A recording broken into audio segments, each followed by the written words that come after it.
back to the channel. Today we're going to be doing another talk through spell. We're going to be going over a sweetening jar. So a sweetening jar is a spell that you do to sweeten a person or a situation to your favor. It's really great for job interviews, if you want to gain a position or a raise at work, if you are having you feel like your relationship has gone stagnant, it's really good for things like that. It also works for friendships. If things just aren't meshing the way they used to, you could just do a sweetening jar and that will kind of smooth things out. What I found in my workings is it works really great for teenagers who are going through that hormonal change, and they're grumpy and their emotions are all over the place and their hormones are up and down and all of that. And I find that especially when they're not being as nice as they should be to the people around them, this works really great for that. So those are just a few ideas. I'm going to give you several different options for this jar. I'm trying to give you correspondences for any aspect that I think that you might use this jar for. So I hope that that's helpful. You'll get the basis of the jar, how to make the jar, and then I'll give you correspondences for different situations that you could use it in, is what I'm trying to say. So the things that you're going to need is you're going to need a small jar, some petition paper. You can use whatever paper you want. You don't have to use brown paper that's been torn all the way around the edges. You do whatever it is comfortable for you. I use whatever I got. I use printer paper, I use notebook paper. I have been given parchment paper, like scroll parchment paper as a gift. So I use that for really special spells. I use decorative paper. The sky's the limit. You do whatever you do. You can use a candle to burn on top of this jar if you would like. It's not necessary, but you can inscribe your intention in the candle, and when you get done with the jar itself, you can burn the candle on top until it goes out. You're going to need a tag lock of the person if the person is someone that you would have a tag lock for. So if it's for your spouse, then of course you're going to be able to get a tag lock for them. But if you're going in for an interview, you're not going to be able to get a tag lock from them. So what I do in those situations is I print off the schedule invitation for your interview. You can print off the logo for the company. You can print off or you can write down the person who you're interviewing with. Anything to try and tag this working to that situation. It doesn't have to be, a personal item. It can be just simply a logo or whatever correspondence you've had with that person. You can use color correspondence here. If you don't know what color you could use white, because white is a universal color. So whatever, if you don't know, it goes for the candle as well. You could use a white candle if you're going to be doing a candle.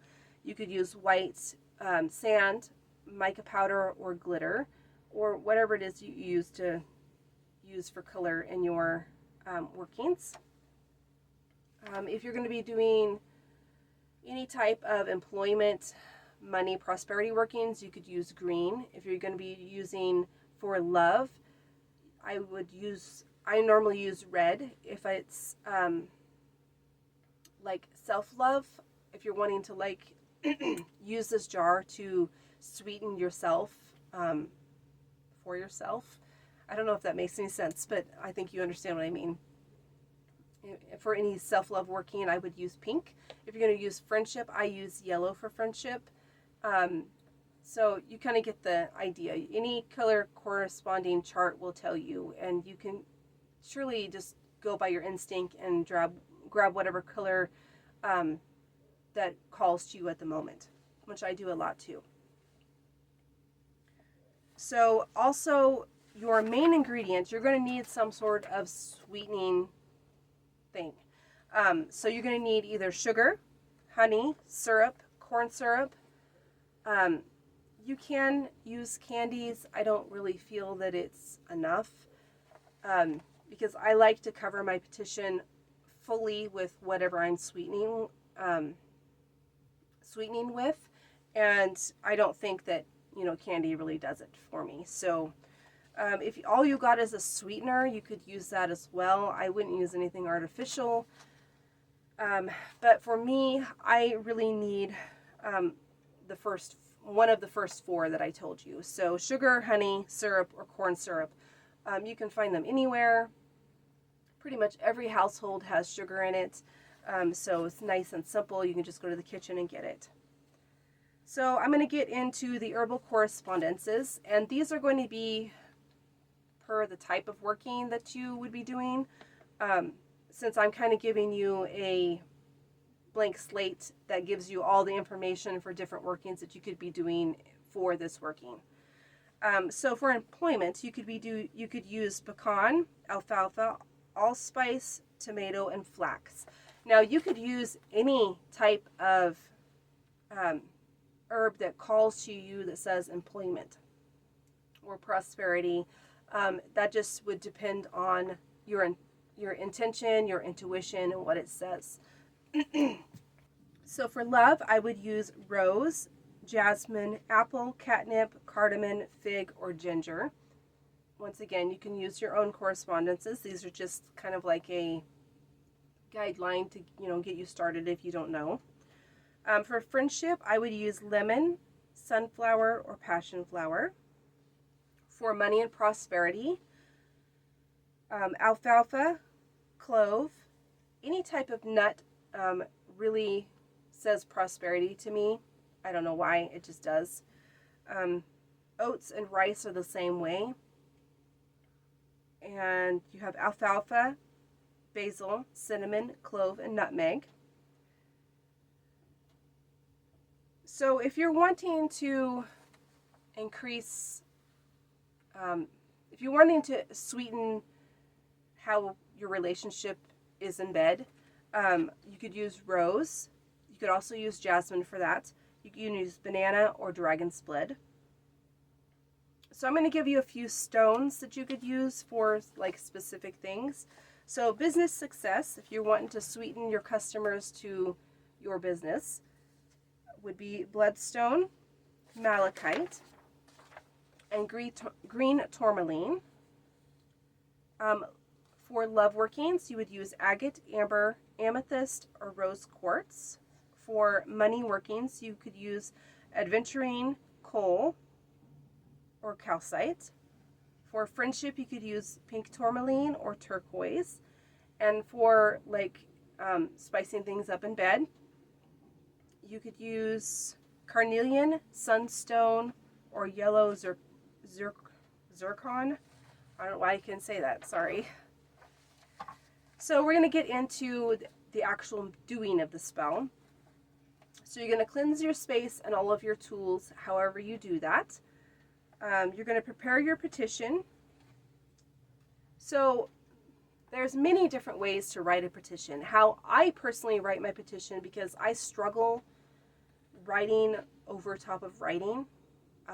My brain doesn't like it, so I don't do that. So what I'll do is I'll write the targets, whoever the working's for. So if you're going in for the job interview, it's for you. You'll write your name 3 times. I write my birth date, or whoever's birth date, right below that. I write my intention for the spell, and then I sign it like I would a check. I do it all in a row because, like I said, my brain doesn't like doing the whole turny writing thing. And I have no problem with that. So if you want to follow the tradition, you would write the person's name 3 times across the sheet. Turn it to the right because we're sweetening, so we want to draw in. You're going to write your intention over top of the person's name across the page. You're going to turn it to the right again, and you're going to sign it 3 times.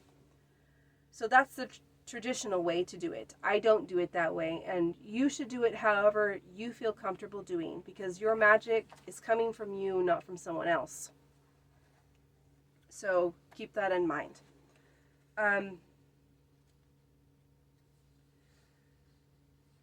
So the type, let's choose a job interview for the example of the petition. So you're going to write your name, and you're going to write sweeten the business name or interviewer's name, whatever you got, to Jane Doe's favor. Sweeten them to all of their best qualities and abilities. Sweeten them over all other, or something similar to that. That didn't flow very well, but you kind of understand. You're going to just, write your intention out. Have that, the target that it's going for is going to sweeten towards you to achieve what? So that's what your petition is going to be.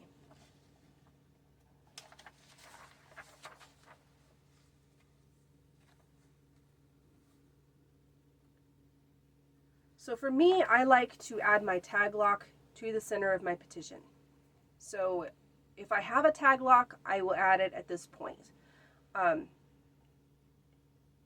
You can add your herbs and crystals at the same time to the center of the petition, or you can add them directly to the jar. It is totally up to you. It's personal preference how you choose to add things. So you're going to add your tag lock if you have it. If you don't, you can add your business logo, your interview appointment page, whatever. You can add that to the petition that you're writing and fold them up together. So we're drawing in, we're going to be folding it towards us. You're going to turn it to the right, fold it towards you, turn it to the right, and fold it towards you until you can't fold it anymore. And then you're going to add it to your jar. And then I like to add my herbs to the jar. If you're adding crystals, you could add them to the jar as well. I don't really like adding crystals to sweetening jars or souring jars because they're not coming back. And my crystals are very, special to me, and they're not very cheap. So that's not something that I would add to a sweetening jar, but you go ahead and do whatever you feel is right for you. If you're going to be adding a color correspondence at this time, you would go ahead and add it to your jar. And then you're going to cover all of that with your sweetening agent. If it's sugar, honey, syrup, corn syrup, whatever, you're going to add that until it completely covers all of your herbs and your petition. You can call your deities, your guides, the elements, whatever at this point before you start adding stuff. That's totally up to you. So once you have completely covered your jar or your petition and everything, you're going to enchant your jar. You're going to spend a little bit of time enchanting your jar with your intention.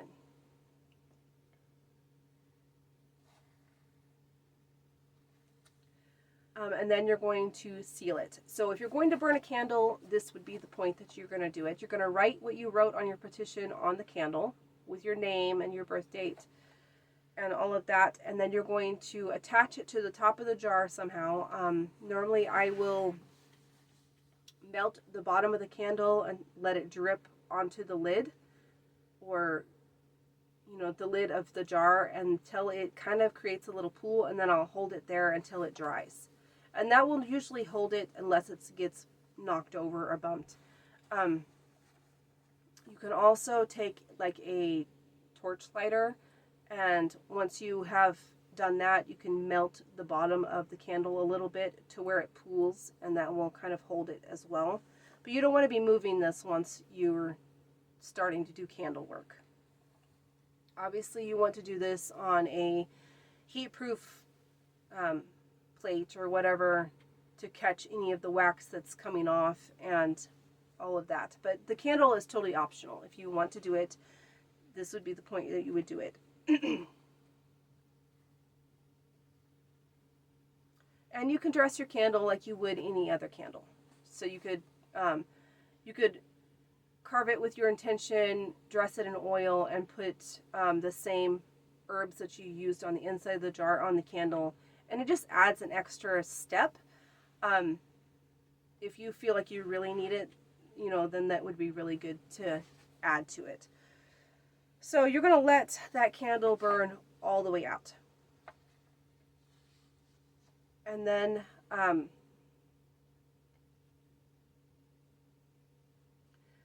to work with this jar, you're going to, I like to put it on my altar. It just depends on what kind of space you have, how your setup is, how you do spell work. But I put it on my altar, and then I go back to it every single day until, you know, if it's for an interview, I'll do it every single day until that interview. If it's for like a relationship or friendship or something, you can continue to do it until you feel like you don't need to do it anymore. Usually for jar spells, I will work them a minimum of at least a month. But if it's a continual thing that you need to work on, you want to come to fruition, then you can continue to work it until you don't think that you need to work it anymore. It just depends on your situation and what you're doing. But for like a job interview, because that's kind of been our example, I would work with that jar up until the point I have the interview, and even past that point until I hear yay or nay, one or the other. Because you can have been gone to that interview and sit there and wait, and they tell you no, and then you continue to work that, and then something happens, and then they call you a week later and say, do you still want this job? It's happened. So, you know, it's just up to you how long you work it. That's kind of something that you're going to have to figure out. But, you know, you can work it as long as you need for like a job interview up until you have the interview, probably a week past, until you hear a flat out, you know, no. It's up to you. If you're working like a love working, let's say your relationship is kind of gone stagnant and you feel like it's fizzling out and may be on the verge of breakup, I would continue to work that along with many other workings until the situation developed into whatever it was going to develop into. So it either improves or it gets so bad that it ends. But if your relationship's that bad, I wouldn't be doing this spell. But it helps if you are, you know, you're married for 15, however many years. Things become chaotic and you guys are busy and you have children and all of these things going on, and things just are not as nice as they used to be. These are really great for that. So they really help just give that relationship a little boost, and you know, kind of reminds the parties that they, you know, they love the other person and they need to be, you know, sweeter towards them. If you're interested in like a love working that for a relationship that's gone past the point of what this would help, I do have, I believe it's a candle working, a love, lust, and passion candle working that will spice up everything. That works really great. You could do any type of like reconciliation working. That would be really great. But for little things that just need a little nudge to go in the right way, the sweetening jar works really great for that. So just think of anything that you need to sweeten towards your favor, and you could use it for this. So I hope this was helpful, and I hope I didn't ramble on too much. And I'll see you next time. Bye.